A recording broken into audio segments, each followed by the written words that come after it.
Did I forget my golf swing? Alright! Every year in Southern Ontario, the first round of golf feels like you're starting all over again.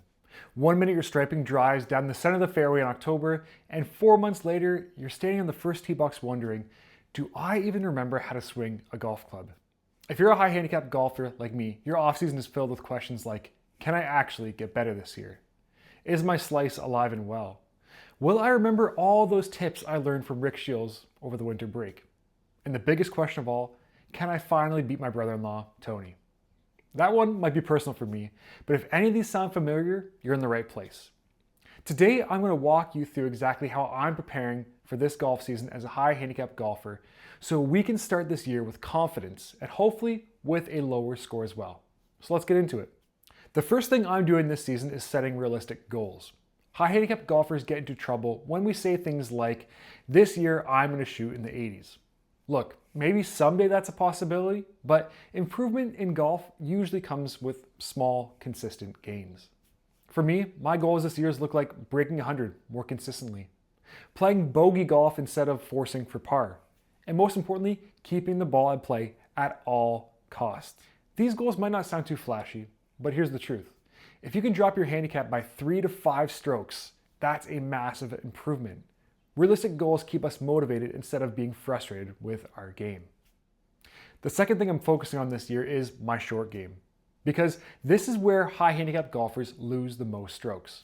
We've all had those holes where we're just off the green thinking, all right, easy up and down for par.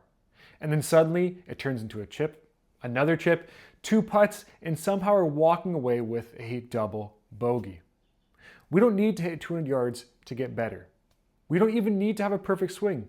But if we want a lower score, what we do need is solid chips. We need better lag putts, and we need fewer 3 putts.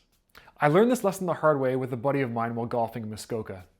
My friend and I both hit the ball clean off the tee, and we felt pretty good about ourselves at this point. And then an older lady from behind us said something that stuck out to me and I'll never forget. She said, "Don't worry, I'll see you boys on the green with the same number of shots." And she was right. We outdrove her easily, but we ended up on the green with the exact number of shots because our short game was terrible. And here's the reality we need to know. Great golfers separate themselves around the green. So if you're heading to the course, get there 15 minutes early and spend some time putting around the green. If you're at the range, don't just grab your driver. Spend time with your wedges and practice hitting your chip shots from 100 yards out. And if you can't make it to the course early, set up a target in the backyard and practice there. Because if you can get up and down just once or twice around, that's instant improvement without changing your full swing. The next thing might not sound too exciting, but it'll probably be the biggest difference maker in our game, and that is course management. This is where you can drop strokes without changing your swing. Course management means you're aiming for the middle of the green instead of chasing the pin. It's clubbing down when there are hazards in play, and thinking about playing the hole backwards. And what I mean by playing the hole backwards is, instead of asking, how far can I hit this ball? Start asking, where do I want my next shot to be from? Maybe your favorite distance is 130 yards out, or maybe you're comfortable within 100 yards. Whatever that number is, play the hole in a way that gets you there.